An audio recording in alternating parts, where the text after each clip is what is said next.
Selamat sore Tribuners, hari ini Ariska kembali hadir menemani Anda di live Tribun Travel Update edisi Rabu 15 Juni 2022. Dan seperti biasa, Ariska akan memberikan informasi terkait sejumlah wisata dan kuliner untuk Anda.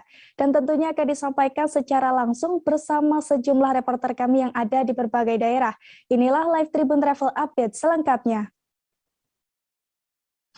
Tribuners, untuk mengawal informasi kali ini, ada rekomendasi wisata untuk Anda yang ada di Balikpapan. Ada Taman Bekapai, Tribuners. Sebelum menjadi taman, tempat ini dulu merupakan sebuah pemukiman padat yang mengalami musibah kebakaran besar. Nama Taman Bekapai sendiri diambil dari salah satu nama area platform of store dari Total Indonesia. Untuk melihat lebih detail Taman Bekapai, kita sudah terhubung dengan Ardiana dari Tribun Kaltim. Silakan Ardiana. Baik, terima kasih rekan Ariska. Masyarakat Balikpapan tentunya tak asing lagi dengan Taman Bekapai yang berada di Jalan Jenderal Sudirman, Kota Balikpapan, Kalimantan Timur ini. Dan bisa dikatakan memang taman ini memiliki kisah yang lumayan kelam ya, karena dulunya adalah sebuah pemukiman padat yang mengalami kebakaran besar kemudian berubah menjadi taman wisata. Nama Taman Bekapai sendiri diambil dari nama salah satu area platform offshore kepunyaan dari Total Indonesia di Selat Makassar yang berdiri sejak tahun 1972. Pembangunan Taman Bekapai ini di daerah Kelandasan diberikan oleh Pertamina dan Total Indonesia sekitar tahun 1997 hingga 1998. Kemudian diresmikan pada tanggal 28 Oktober 1998 oleh Wali Kota Balikpapan pada periode 1991 hingga 2000 yaitu Cucuk Suparna. Dan ini, taman tersebut bisa dikunjungi dengan deretan kuliner dari makanan berat hingga makanan ringan. Tak ketinggalan juga batu-batu yang tersusun dengan rapi yang bisa digunakan untuk pijit atau refleksi telapak kaki. Dan tak jarang juga masyarakat Kota Balikpapan mampir demi beristirahat, nongkrong, menikmati suasana hingga menyantap deretan jajanan kuliner yang berada di samping taman tersebut setiap weekend ataupun merayakan Rabu Gaul. Demikian laporan saya, Rizka kembali ke studio.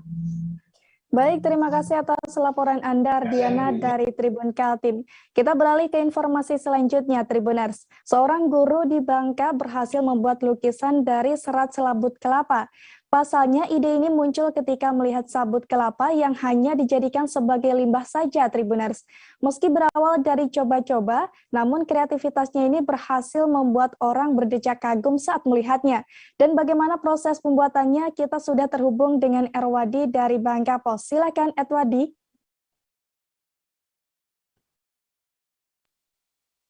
Ya, terima kasih rekan Arista. Memang ada seorang guru khususnya itu pembina ekskul Greenhouse Team di SMA Negeri 1 Sungai Liat, Kabupaten Bangka, yang memiliki jiwa seni, mengajarkan kepada para siswanya ilmu tentang karya seni kreatif, khususnya memanfaatkan limbah sabut kelapa yang berbentuk terutama serat sabut kelapa serbuk yang berbentuk serbuk. Awal mula beliau punya ide itu saya tidak sengaja sering melihat banyaknya limbah sabut kelapa di daerah terutama Kelurahan Jeliti, Kecamatan Sungai Liat, yang hanya dibakar begitu saja oleh masyarakat setempat. Akhirnya timbul ide uji coba untuk membuat karya seni berupa lukisan dari serat ataupun serbuk sabut kelapa. Dengan memulai pertama, akhirnya hanya menggunakan bahan baku serbuk kelapa, kemudian lem dan kertas kanvas lukisan yang dibuat pola dulu di kanvas, kemudian dengan menggunakan lem, kemudian menyusun serbuk secara rapi, kemudian terbentuklah sebuah lukisan yang indah, profil wajah, baik manusia, binatang, ataupun pemandangan.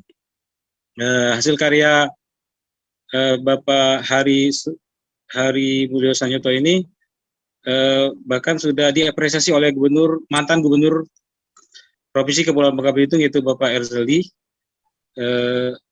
yang dicoba pertama. Kemudian saat ini lukisan tersebut sudah diserahkan kepada beliau. Selanjutnya mereka juga membuat profil wajah seperti Pak Presiden Jokowi, juga ada juga membuat profil seperti harimau Sumatera. Dan ternyata lukisan harimau Sumatera ini diminati oleh perusahaan smelter ataupun perusahaan pabrik pengolahan biji timah, lebur timah di Kabupaten Bangka sudah dipesan. Kemudian juga beberapa lukisan seperti pemandangan sudah laku terjual. Namun memang untuk harga jual lukisan ini pihak Pak Hari tidak mau memberikan soal harga, namun nanti bisa dinegosiasikan antara peminat seni itu dengan beliau lah untuk soal harga. Yang selain itu Pak Hari ini kan karena merasa sudah tua, dia juga mengajarkan seni kreatif ini kepada siswa-siswa untuk sebagai pengkaderan bagi suatu saat apabila biar kreativitas seni ini bisa berkembang juga di Kabupaten Bangka ataupun disukai oleh para anak-anak muda saat ini. Demikian mungkin rekan Arista. Baik, terima kasih rekan Edwardi dari Bangka Post dan Tribuners. Rekan Edwardi juga sempat melakukan wawancara dengan Harimulyo Sanyoto, guru pembina Eskul SMA N1 Sungai Liat. Berikut liputannya untuk Anda.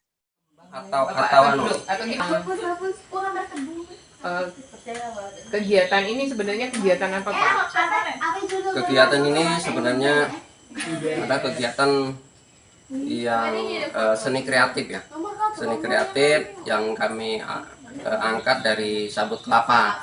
Karena kenapa harus sabut kelapa? Sebenarnya seni kreatif kami banyak. Ada dari kayu, batu dan sebagainya. Pokoknya semua kreatif bisa kami lakukan. Tetapi di sini yang kita ambil untuk sekarang ini dari sabut kelapa itu.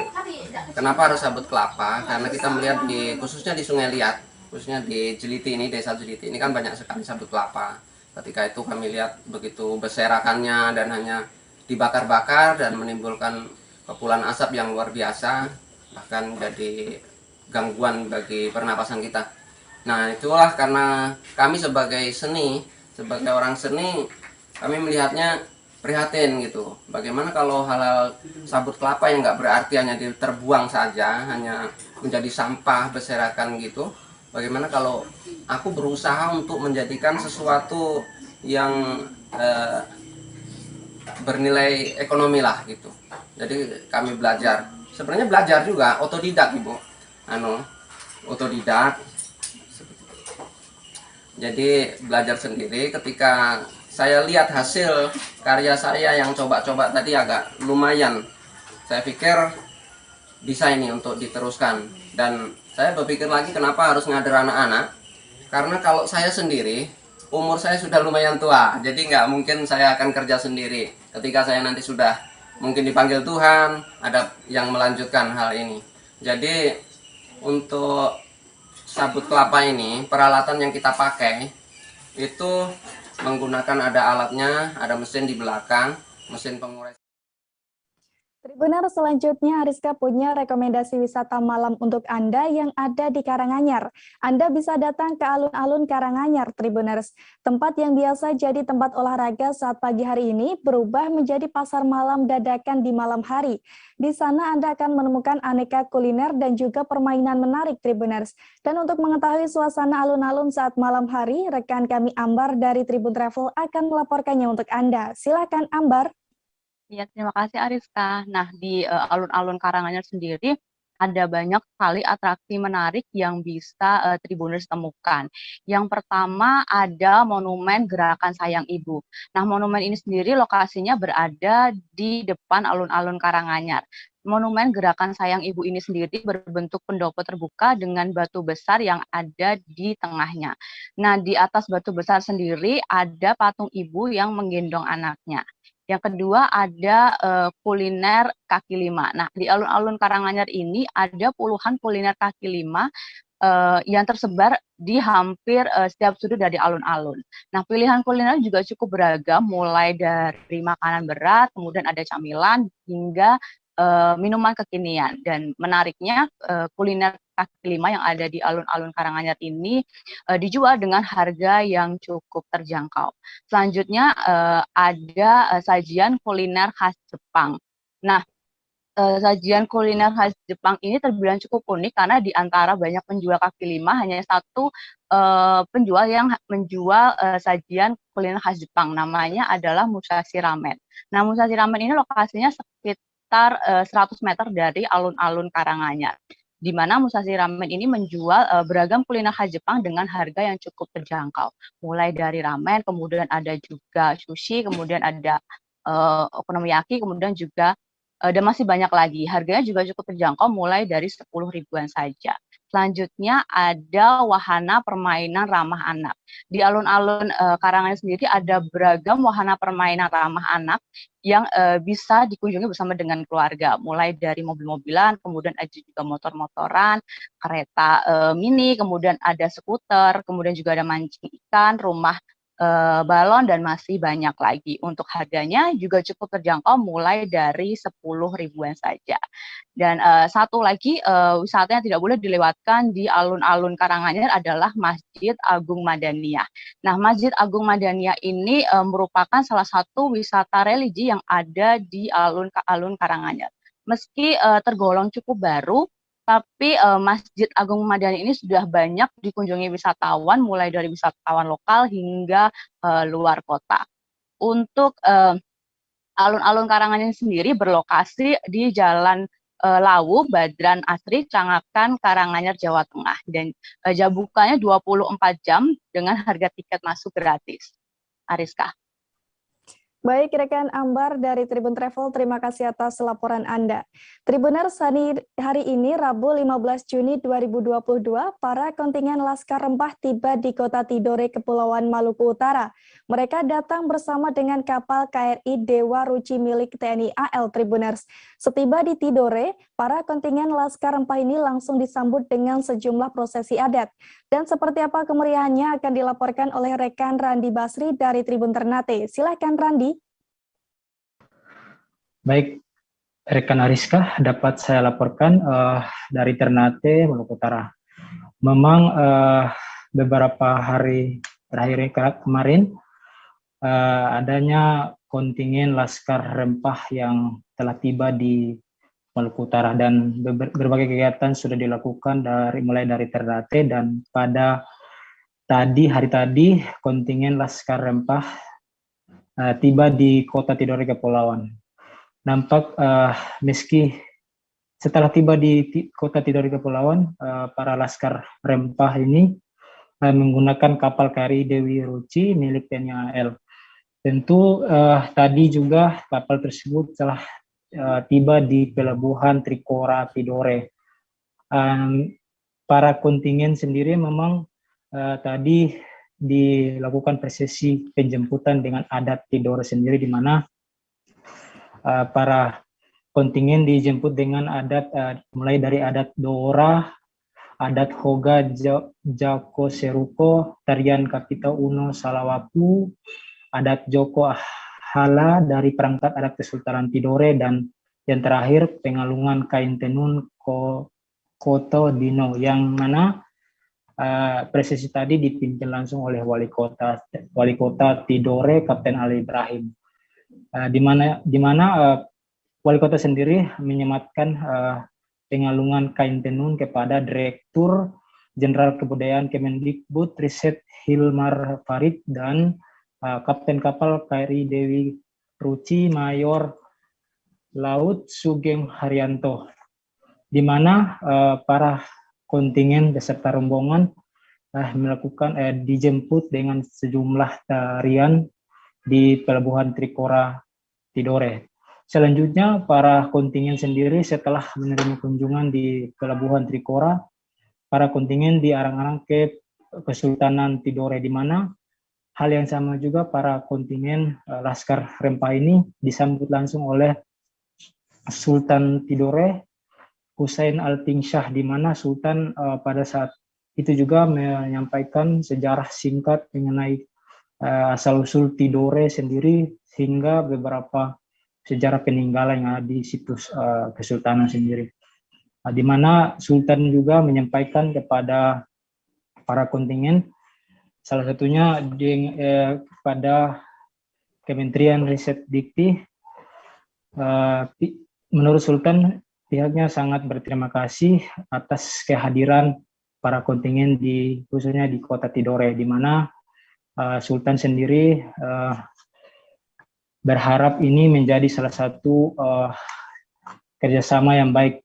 Tentu juga kata Sultan, ini merupakan kegiatan yang dilaksanakan oleh Kementerian Riset Dikti sudah membawa misi jalur rempah di Kota Tidore, di mana Sultan pun berharap dengan adanya kunjungan ini tentu para kontingen Laskar Rempah bisa mempelajari situs sejarah yang ada di Provinsi Maluku Utara agar bisa memperkenalkan ke seluruh dunia.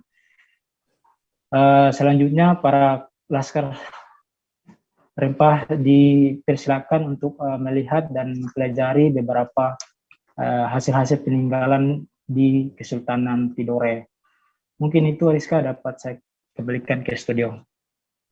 Baik, terima kasih rekan Randi Basri dari Tribun Ternate. Dan ada pula wawancara dengan Sultan Tidore Kepulauan, Hussein Altinsyah. Berikut liputan lengkapnya.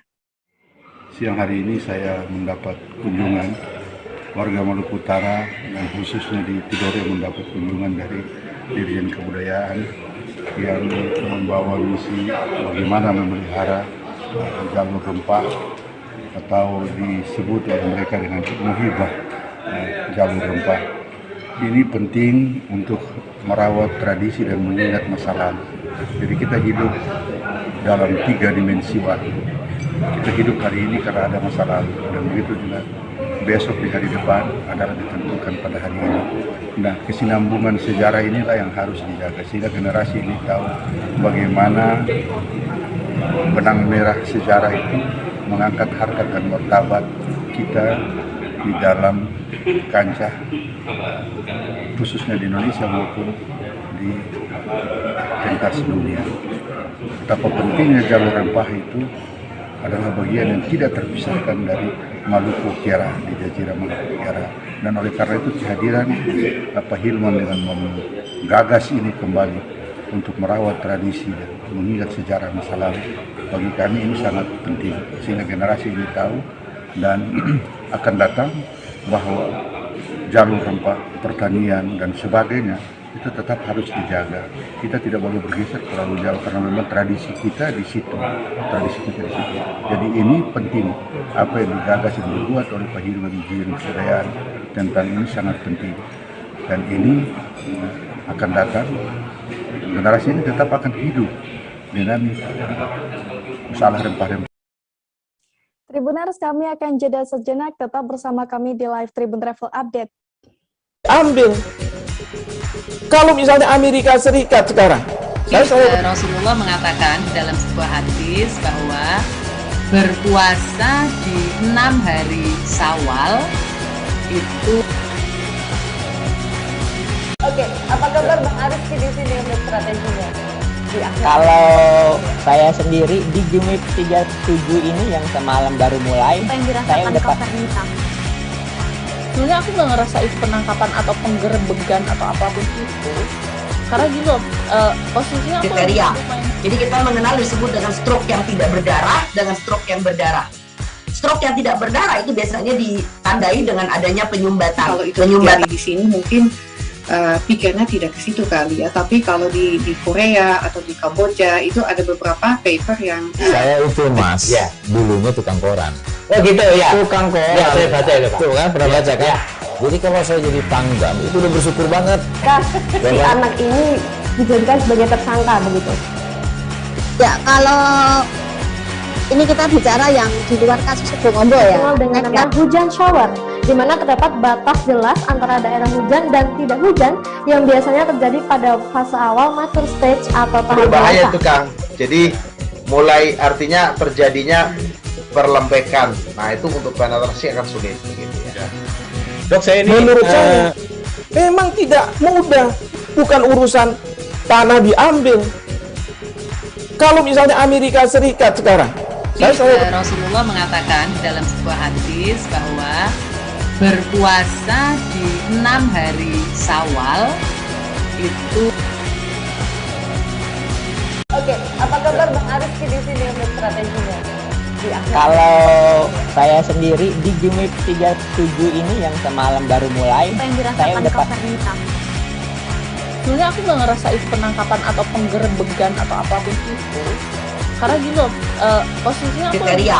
Jadi kita mengenal disebut dengan stroke yang tidak berdarah dengan stroke yang berdarah. Stroke yang tidak berdarah itu biasanya ditandai dengan adanya penyumbatan. Kalau itu terjadi di sini mungkin pikirnya tidak ke situ kali ya, tapi kalau di Korea atau di Kamboja itu ada beberapa paper yang saya itu mas, dulunya tukang koran. Oh gitu ya. Tukang koran. Ya, saya baca itu Pak. Tuh kan pernah baca kan? Ya. Jadi kalau saya jadi tanggam itu udah bersyukur banget. Si anak ini dijadikan sebagai tersangka begitu. Ya, kalau ini kita bicara yang di luar kasus Sebongondo ya. Dikenal dengan nama hujan shower, di mana terdapat batas jelas antara daerah hujan dan tidak hujan yang biasanya terjadi pada fase awal mature stage atau tahap Berbahaya dewasa. itu Kang. Jadi mulai artinya terjadinya perlempekan. Nah itu untuk penetrasi akan sulit. Gitu ya. Dok, saya ini menurut saya memang tidak mudah, bukan urusan tanah diambil. Kalau misalnya Amerika Serikat sekarang, Rasulullah mengatakan dalam sebuah hadis bahwa berpuasa di 6 hari Syawal itu. Terima kasih Tribuners, Anda masih bersama kami di Live Tribun Travel Update.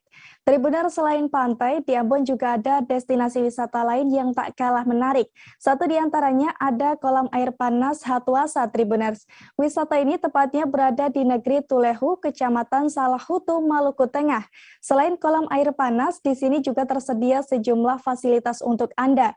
Dan seperti apa destinasi wisata ini akan disampaikan langsung oleh Ridwan Tuasamu dari Tribun Ambon. Silakan Ridwan. Baik, rekan Ariska dan Tribuners, air panas Hattuasa, Tribuners. Jadi Kota Ambon selain memiliki banyak sekali spot wisata pantai yang biasa kita kenal seperti Pantai Natsepa, kemudian ada Pantai Liang dan juga Pantai Pintu Kota, Tribuners. Tapi yang satu ini adalah wisata air panas Hattuasa yang menawarkan spot wisata berbeda, Tribuners. Karena kalau misalkan biasanya Tribuners tahu Kota Ambon itu terkenal dengan air asinnya, namun di air panas Hattuasa ini Tribuners merupakan air tawar, jadi kolam air tawar. Dan air panas Hattuasa ini terletak di Desa Tulehu, Kecamatan Salahutu di Maluku Tengah, Tribuners. Sekitar 29 km dari pusat Kota Ambon, dan untuk menuju ke salah satu spot wisata yang sudah melegenda ini, Tribuners, kalau dari Kota Ambon itu kemungkinan akan melewati perjalanan selama kurang lebih 1 jam untuk sampai di air panas Hattuasa. Mulai dari jalan masuknya Tribuners, dari depan Jalan Raya Tulehu untuk masuk ke spot pemandian ini bisa memakan waktu kurang lebih sekitar 20 menit dengan panjang jalan itu sekitar 1 km.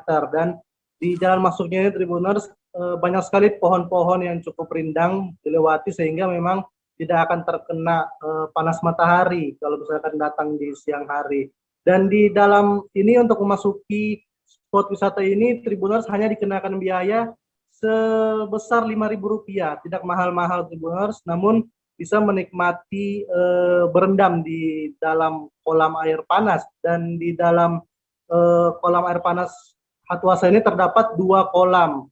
Yang satunya itu air yang hangat, Tribuners, dan di satu kolam sebelahnya itu merupakan air yang cukup panas dan biasanya digunakan oleh orang-orang yang memang penat dalam bekerja semingguan. Dan seperti biasanya Tribuners, air panas Hattuasa ini memang cukup ramai dikunjungi oleh pengunjung warga Kota Ambon itu di hari-hari libur atau akhir pekan seperti hari Sabtu atau hari Minggu, saat satu minggu lelah melakukan pekerjaan aktivitas sehari-hari. Tribuners berkunjung ke sini dapat juga untuk menghilangkan keletihan yang dirasakan oleh warga yang berkunjung. Dan fasilitas yang ditawarkan di dalam spot wisata ini cukup bagus ya Tribuners, karena ada juga di sana tempat-tempat duduk yang disediakan oleh pengelola, sekitar 10-an lebih tempat duduk, sehingga memang tidak sulit untuk para traveler kalau misalkan ingin berkunjung ke sini karena banyak tempat duduk. Kemudian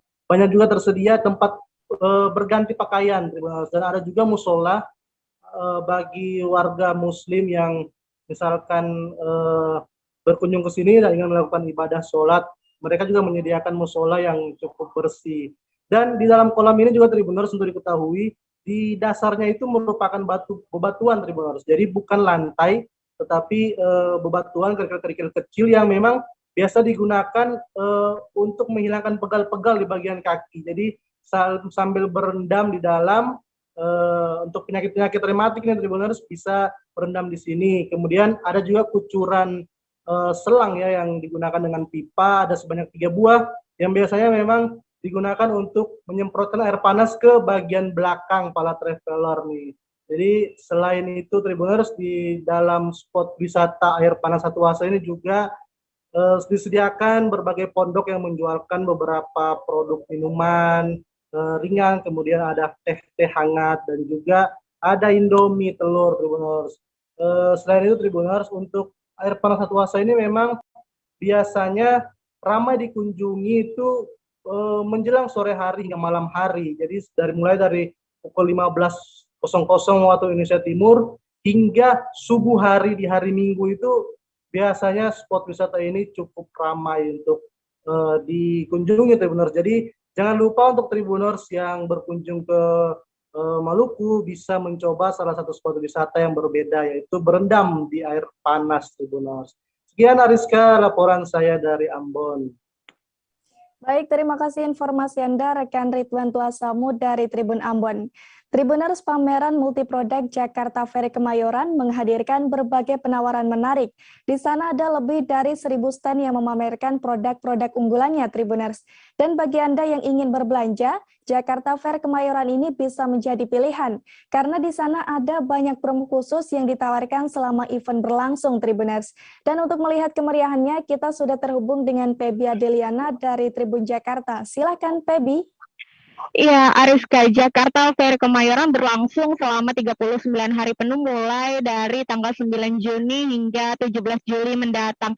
Berbagai keseruan digelar oleh pihak penyelenggara untuk meramaikan event Jakarta Fair yang berlangsung pada tahun ini. Nah, salah satu yang menjadi daya tarik di sini adalah berbagai penawaran khusus yang diberikan oleh masing-masing tenan peserta pameran di Jakarta Fair Kemayoran, di mana ada lebih dari 1.000 stand menawarkan berbagai produk unggulannya dengan promonya masing-masing, Ariska.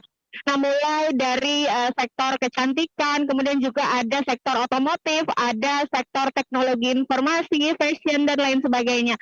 Nah, kalau Tribuners datang ke sini nih ada banyak sekali keseruan selain bisa nonton konser dan juga menikmati berbagai hiburan.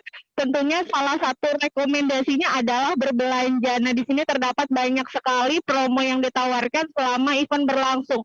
Nah, bagi Anda yang mau berbelanja produk kecantikan, misalnya ada penawaran khusus yang diberikan salah satunya dari The Body Shop yang ada di pameran Jakarta Fair Kemayoran. Nah, di sini Anda bisa menikmati diskon sampai dengan 70% dengan berkunjung ke booth Body Shop yang ada di area Jakarta Fair Kemayoran. Nah, menurut pantauan saya sendiri pada tadi malam, tepatnya hari Selasa tanggal 14 Juni 2022, memang sejumlah masyarakat antusias untuk datang ke Jakarta Fair Kemayoran. Selain untuk menikmati berbagai hiburannya, mereka juga terlihat antusias memilah-milih berbagai produk yang memang ditawarkan dengan penawaran khusus. Nah, misalnya tadi ada The Body Shop, kemudian juga selain ada The Body Shop, ada juga penawaran 80 hingga 80% maksud saya dari Natur Republik.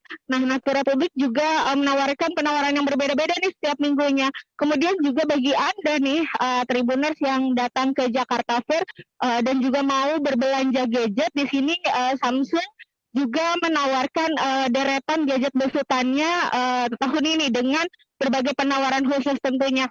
Sederet gadget X display juga ditawarkan dengan harga miring untuk pengunjung di Jakarta Fair, mulai dari Samsung Galaxy seri A02, kemudian ada Galaxy Note 20, Galaxy S20 FE, hingga Galaxy S22 Ultra dengan harga mulai dari 800 ribuan hingga 10 jutaan.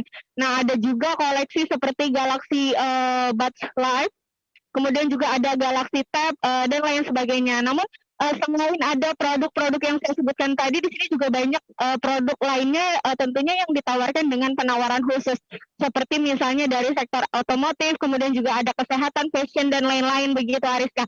Nah, adapun untuk event Jakarta Fair Kemayoran sendiri buka di hari Senin sampai Jumat setiap pukul 3:30 sore waktu Indonesia Barat dan hingga maksud saya pukul 10 malam waktu Indonesia Barat, dan di jam 10 pagi waktu Indonesia Barat hingga pukul 10 malam waktu Indonesia Barat di hari Sabtu dan Minggu, begitu Ariska.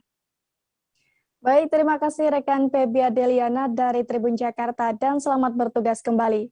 Kita beralih ke Jambi, Tribuners. Di Jambi ada destinasi wisata menarik yang wajib Anda kunjungi.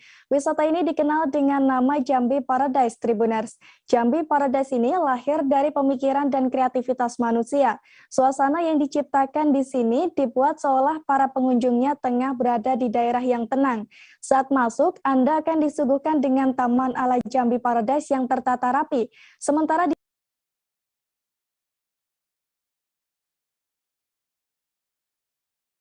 dalamnya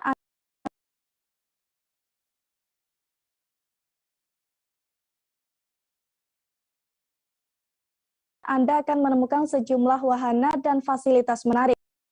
Untuk melihat lebih detail, kita sudah terhubung dengan Rara dari Tribun Jambi. Silakan informasi Anda, Rara. Baik, Ariska, dapat saya laporkan Jambi Paradise merupakan salah satu destinasi wisata yang ada di Provinsi Jambi. Letaknya yaitu di Simpang Acai, Kabupaten Muaro Jambi, Provinsi Jambi. Yang mana kalau Tribuners datang dari kota Jambi, dari Bandara Sultan Taha Syaifuddin Jambi, Tribuners dapat menempuh perjalanan kurang lebih selama 20 hingga 30 menit lamanya. Di Jambi Paradise sendiri, Tribuners dapat membeli tiket untuk masuk setiap orangnya Rp30.000 saja dan dapat menikmati keindahan di dalamnya Jambi Paradise, seperti itu. Untuk Tribuners yang datang membawa anak kecil dengan tinggi badan 85 cm ke bawah, itu akan digratiskan untuk tiket masuknya. Kemudian bagi Tribuners yang ingin melakukan keliling di dalam Jambi Paradise, dalam Jambi Paradise mereka memberikan fasilitas berbayar berupa sepeda yang dapat digunakan untuk 2 orang sekaligus pada satu sepedanya berkeliling menikmati panorama yang ada di dalam Jambi Paradise. Di dalam Jambi Paradise sendiri, Tribuners dapat menikmati wahana air yang ada di dalam lingkungan tersebut. Kemudian Tribuners bisa menggunakan ketek ataupun bebek-bebekan untuk berkeliling dalam wahana air tersebut. Kemudian Tribuners dapat melihat ada angsa yang diletakkan di dalam lingkungan Jambi Paradise yang didesain seperti seolah-olah di dalam hutan yang ada di Jambi Paradise. Selain itu ada beberapa spot foto yang dapat Tribuners dapatkan di sana. Selain itu Tribuners juga bisa duduk di atas ayunan yang berada di atas air buatan ala Jambi Paradise. Setiap wahananya Tribuners dapat merogoh kocek kurang lebih 30 hingga Rp50.000 saja, dan juga beberapa spot foto lainnya diberikan gratis. Seperti itu, rekan Ariska. Baik, terima kasih rekan Rara dari Tribun Jambi dan selamat bertugas kembali. Tribuners, wisata di Kabupaten Hulu Sungai Selatan tak hanya menawarkan panorama pegunungan saja, namun di sana juga ada rawa yang tak kalah menarik, Tribuners. Di rawa tersebut, Anda akan menemukan wisata edukasi pertanian dan juga kerbau rawa. Wisata kerbau rawa ini menawarkan keunikan terkait pemeliharaan kerbau. Dan untuk mengetahui lebih lengkapnya, kita sudah terhubung dengan Eka Pertiwi dari Banjarmasin Pos. Silakan informasi Anda, Eka. Iya, Rizka. Dapat kami laporkan Sobat Tribuners, jika lokasi wisata di Kabupaten Hulu Sungai Selatan tidak hanya keindahan panorama alam berupa pegunungan saja seperti di Kecamatan Loksado, tapi juga di rawa seperti Kalanghadangan. Jadi Kalanghadangan ini merupakan tempat peternakan kerbau yang ada di rawa, tepatnya di Desa Paharangan, Kecamatan Daha Utara, Kabupaten Hulu Sungai Selatan. Sementara itu terkait jaraknya sendiri dari pusat kota Banjarmasin, itu berjarak sekitar 150 km atau menempuh perjalanan selama 4 jam. Sedangkan dari pusat kota Kandangan hanya berjarak 35 km atau 1 jam. Kalang hadangan ini sendiri untuk kerbau-kerbaunya itu dilepas ke rawa itu sekitar pagi pukul 7 hingga pukul 9. Sementara itu gembala akan mengembalikan kerbau-kerbau ini ke kandang atau ke kalang itu pada petang hari atau senja. Untuk menuju Kalang Hadangan sendiri, Tribuners bisa menuju ke Desa Paharangan, tepatnya di wisata Wetkawa. Jadi Wetkawa ini merupakan wisata edukasi tanaman dan kerbau rawa. Di Wetkawa ini, para Tribuners bisa menikmati wisata Wetkawa dengan tarif 5.000 per orang, sedangkan untuk anak di bawah 7 tahun itu digratiskan. Untuk menuju Kalang Hadangannya, kita harus menggunakan perahu ces. Satu perahu ces itu dikenakan tarif Rp80.000 untuk 2 sampai 3 orang penumpang. Demikian Ariska. Baik, terima kasih rekan Eka Pertiwi dari Banjarmasin Pos. Dan Tribuners, Eka juga sempat melakukan wawancara dengan Ketua Pok Darwis Pesona Banua Wetkawa, Roni Ramadhani Sanjaya. Berikut liputannya untuk Anda. Juga wisata unggulannya adalah kerbau rawa. Untuk biayanya berapa sih Pak? Untuk satu tiket masuk satu orang dewasa itu Rp5.000 dan untuk anak kecil yang 7 tahun ke bawah kami gratiskan. Untuk yang kerbau rawa itu sendiri itu kan menggunakan perahu Pak. Nah itu berapa sih biayanya untuk bisa sampai ke kerbau rawa atau kita susur rawa ini? Untuk satu buah perahu ces itu Rp80.000 maksimal 4 orang. Maksimal 4 orang Pak lah. Sejauh ini Pak, antusiasme masyarakat terhadap wisata Wetkawa ini seperti apa sih? Alhamdulillah sangat antusias. Dan terakhir dari pengunjung dari Kalimantan Tengah juga berhadir di sini untuk berkunjung dan menikmati wisata edukasi padi tulis dan kerbau rawa. Kerbau rawa Pak lah, Enggi. Kalau boleh tahu ini dikelola oleh masyarakat kah atau bagaimana? Untuk pengelolaan kami ada kelompok sadar wisata yang namanya Pesona Banua. Untuk wisatanya yaitu Wetkawa. Wetkawa Enggi. Pak, kalau perahu ces ini ada berapa sih totalnya yang tergabung dalam Pok Darwis ini? Ya. Untuk dalam kelompok kami, itu kami memiliki 3 buah dan juga bekerja sama dengan Pokmaswas dan bekerja sama juga dengan masyarakat yang nantinya ada hubungan timba balik. Jadi ekonomi masyarakat juga ikut maju. Siap. Kalau setiap akhir pekan berapa sih jumlah pengunjungnya yang ada di sini? Atau hari-hari biasa kah yang banyak? Kalau weekend yang paling banyak yaitu Sabtu dan Ahad, Sabtu dan Minggu, dan pengunjung rata-rata sekitar 100 sampai 200 orang. Dan yang untuk ke Kalang biasanya ada sampai 5 buah ces. 5 buah ces Pak lah. Untuk kafenya sendiri Pak yang ditawarkan tuh apa aja menunya Pak? Oke. Untuk kafenya biasanya kami pengunjung yang ingin memesan itu kami layani dengan makanan-makanan yang khas di sini, yaitu makanan cincin talipuk ya, yang namanya itu kami buat untuk makanan khas di sini. Selanjutnya makanan-makanan yang lain juga ada, minuman dingin dan kopi-kopi juga ada di sini. Pak, kalau boleh tahu kenapa jadi namanya Wetkawa? Alasannya apa? Atau singkatan khusus kah atau kayak apa itu? Untuk wisata tersendiri kenapa jadi kami namai Wetkawa? Karena kami di sini mengandalkan 2 musim. Musim kemarau kami tawarkan dengan pemandangan persawahan, pertanian. Tribuners, informasi tersebut sekaligus mengakhiri perjumpaan kita pada live Tribun Travel Update kali ini. Nantikan informasi lainnya hanya di Tribun News. Dan saya Ariska Khairina beserta segenap kru yang bertugas pamit undur diri. Terima kasih dan sampai jumpa. Jangan lupa like, subscribe, dan share ya!